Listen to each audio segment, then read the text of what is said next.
global happenings today. We communicate, we analyze global news. Hello, great people. Welcome back to our channel. We're so excited to have you again. Senator Aline Dume have sent shocking waves down the reins of the Senate, considering his position as it has to do with their responsibility. And he says that Akpabio-led Senate, 10th Senate, has failed a great deal. This is not coming from me. You're going to hear him speak in a jiffy. Also in a related development, he talked about, what is going on in the coalition. And I must say that with what he's saying, it means something is cooking. And if APC do not do the needful, no one can tell what will be the outcome of 2027 presidential election. Let's dive into an essay of the interview. Get to hear his position. I'll move back with my colleague to talk more. Well, let me move to, because we were talking about Rotimi Amechi, for example, who is now a member of the opposition coalition. Yeah. And we were talking about the And he's also a member of APC. Yeah, he is. Many of them are still in their parties. He has not resigned yet. Yeah, they're still in their parties. But are you a member of that opposition coalition? Because I know that, at least I understand, that he and some of the other opposition figures are trying to convince you to cross over to that opposition coalition. See, as long in the next, going forward, I will keep on speaking out and hoping that Mr. President... No, what I'm saying is that, are you in this opposition I'm coalition? aware of the... But you've gone to their meetings, have you? Yes, I went to several meetings. Right. I attend the meetings. So in a sense, you are a member of the opposition coalition. No, there's no opposition. You still remain in the APC. Not now. That is not to say so. When I want to take a decision to do something, I will not, I will not hide it from you. Yeah. I still believe that this president can fix these things. But have they? No. Wait. Let me tell you. Failure to fix those things might cause you to move. Yes. So I will not have that because it will sink. Right. But have they been making... The overloaded will sink. Have they been making overtures to you? Yeah. To try and get you to come over? And I told them no. You see, I don't want to jump from frying pan to fire. What's the fire then? I don't know yet. I have to make sure. I have to be sure. But they're starting a new party. At least they haven't registered it yet, but they're trying to register. Let me tell you, I'm a loyal person. My loyalty and this thing politically is the truth. I have my reason for being loyal to Amechi. Right. I believe he can do it. That's why I took, right. You believe he can be president? Yeah, better successful president. A good, successful president. Right. Now, I believe too, Tinubu can be successful president. That was, my expectation is high. But if he continues this way, then let me tell you, Charles, that's whether you load all other people or other governors, you are just endangering the APC by pushing it towards capsization, capsizing level. When you overload a ship, it might keel over. Everybody. Yeah, but beyond the APC, you've also been, as you said, in the National Assembly for a very long time. Yeah. How do you assess the democratic evolution of that assembly? Do you think it's become more or less democratic as time has gone by? It has become less democratic. Let me say it's very unfortunate. If you look at what the Senate or the National Assembly historically is built, Senate is supposed to be a house, particularly Senate is supposed to be a house of deliberation, where people will deliberate on policies of government, actions of government, spendings of government. That we are not doing now. We are more of an approving institutions, just giving necessary, unnecessary support to the executive. That division of executive, legislature, and judiciary is no longer there. Government have to some extent now be personalized and privatized. I can tell you that I, as a senator, is not quite even abreast of what is going on. You are supposed to deliberate. I told you yesterday when we spoke, Cory Booker broke the record. Cory Booker. Cory Booker. Yeah. The American. He spoke against Donald Trump's policy for 25 hours, 4 minutes. And at one point, he was even abusing Trump. If I dare do that in National Assembly here, the Army Fire Brigade, everybody will be waiting for me at the gate. All right, welcome back. You've heard the position of Aline Dume over the issue of coalition, and it seems as though he's supporting the emergence of Amechi, and he wouldn't mind if Amechi takes over from Bola Ahmed Tinubu, though he says Tinubu has capacity. But then, considering the things he's doing, if he doesn't use his 2 years to fix himself, he could be kicked out of office. And the fact that he's saying that we have a rubber stamp Senate. He's part of the Senate, though. But he's calling them rubber stamp Senate. What's your position on this? Well, let me first of all appreciate him for even saying the truth the way it is.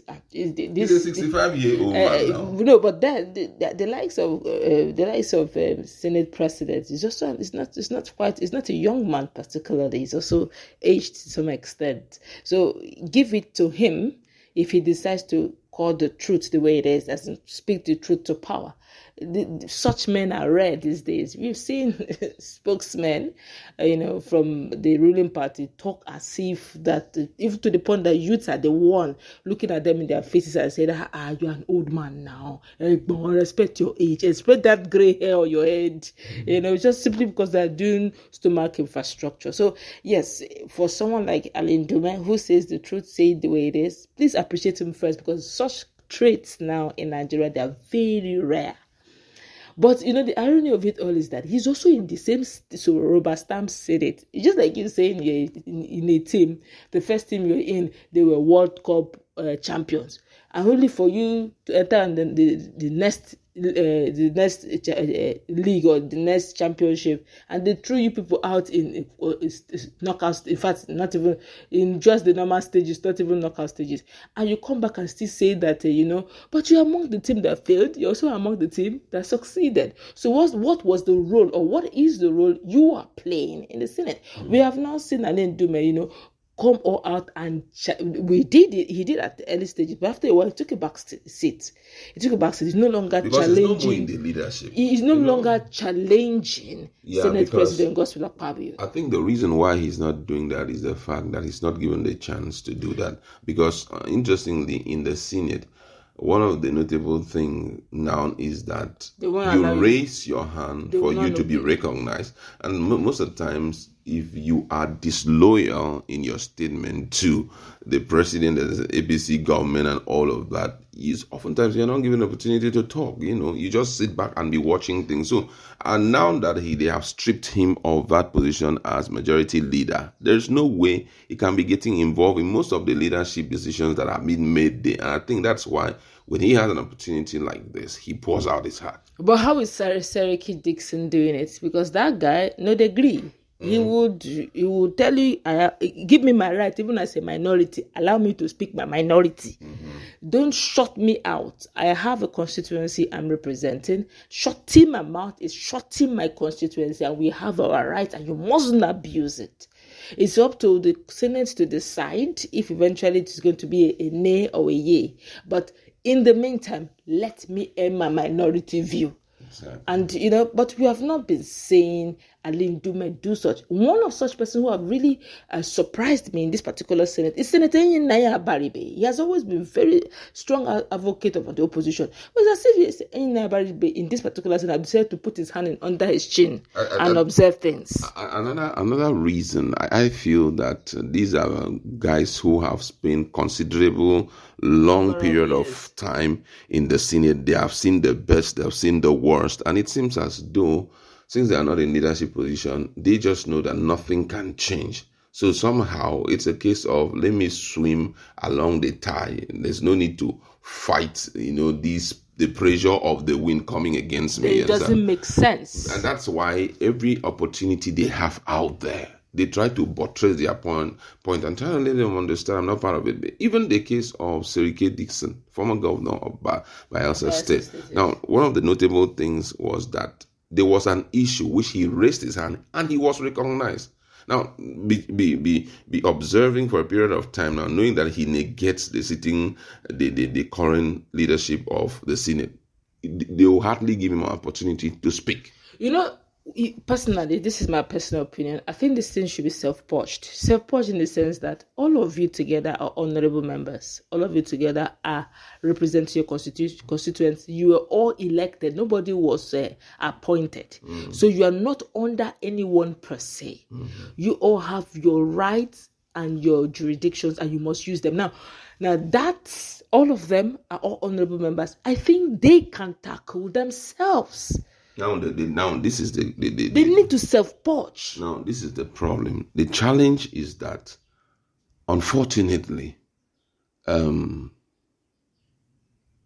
people like Ininaya Abaribe, Aline Dume, Sirike Dixon, they are very few. So if you look even intensely into, for example, look at, Senate, they're not up to 5. The others are like, wherever they win, any way they win is carrying us, we go there. We've seen reasonable number of senators in Labour Party, in People Democratic Party, cross-carpeting. That's why we are really expecting the implosion is coming. Like what he rightly pointed out here in this interview. He said you keep loading people into the ship.